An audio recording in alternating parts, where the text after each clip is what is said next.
This is New Delhi. It's an immense 45 degrees Celsius out there today. I turned down the air conditioning for filming and already the temperature in here is rising. But which is worse, global warming or climate change? Let's do a sentiment analysis and find out. A sentiment analysis involves researchers trying to uncover the state that someone is in. Are they in a positive way or are they in a negative way? There are a number of methods you can use to do this. You could analyse someone's facial expressions, you could analyse their tone of voice, but the most common way is to analyse text that they have written.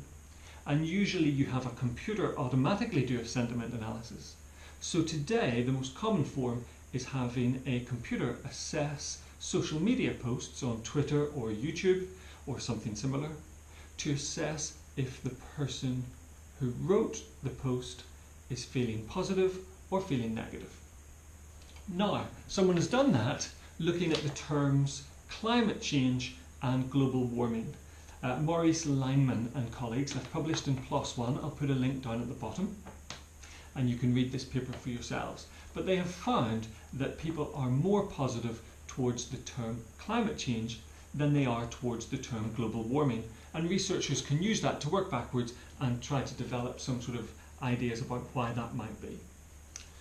How do you actually do a sentiment analysis though? A very simple approach is to use what's known as a bag of words. It's basically a list of positive words and a list of negative words, and you do a simple count.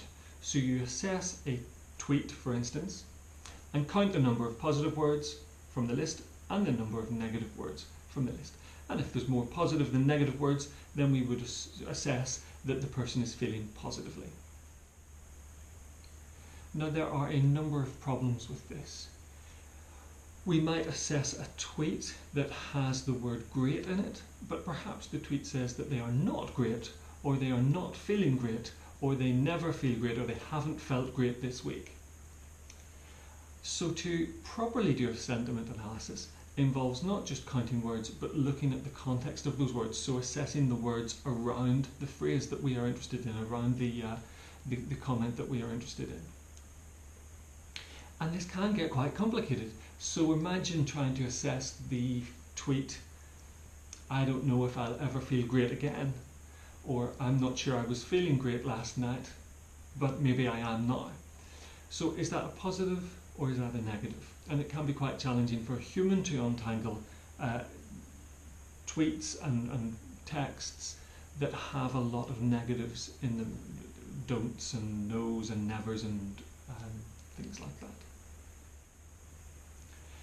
In addition, someone might tweet, "I'm feeling rubbish," and then 5 minutes later, "No, only joking, I'm feeling fine." And were they telling the truth the first time? Were they not? As a human, we might not be able to figure that out. Certainly we wouldn't expect a computer to figure that out. But it doesn't matter. Given that there are millions of users and many, many gigabytes of data to analyse, if there are some sarcastic comments or jokes or typos or whatever, given the size of the database, we still might be able to uncover relationships within it.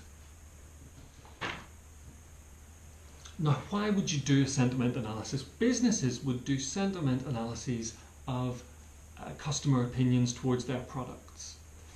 But what would a researcher do? Well, you could do a sentiment analysis of tweets and assess how people are feeling throughout a day, throughout a week, throughout a month. And on its own, that might be quite interesting to see how moods vary through the day. But think of all the additional information you could add to that from a social media profile. You could add in perhaps age, sex, you maybe be able to add in job, you might be able to assess economic situation, and you could relate that to moods. From another website, you could grab weather data and look at how mood varies with the weather. You could assess when a major news story breaks and see how that impacts on mood. So there are a wide range of research questions that could be answered using this very simple technique. Now, if you are a graduate student starting a research project, I have posted some code in the video description down here somewhere that will get you started with a simple sentiment analysis of YouTube comments. You won't be able to assess comments on this channel. Well, you could do, but you certainly wouldn't need a computer to. We don't get very many.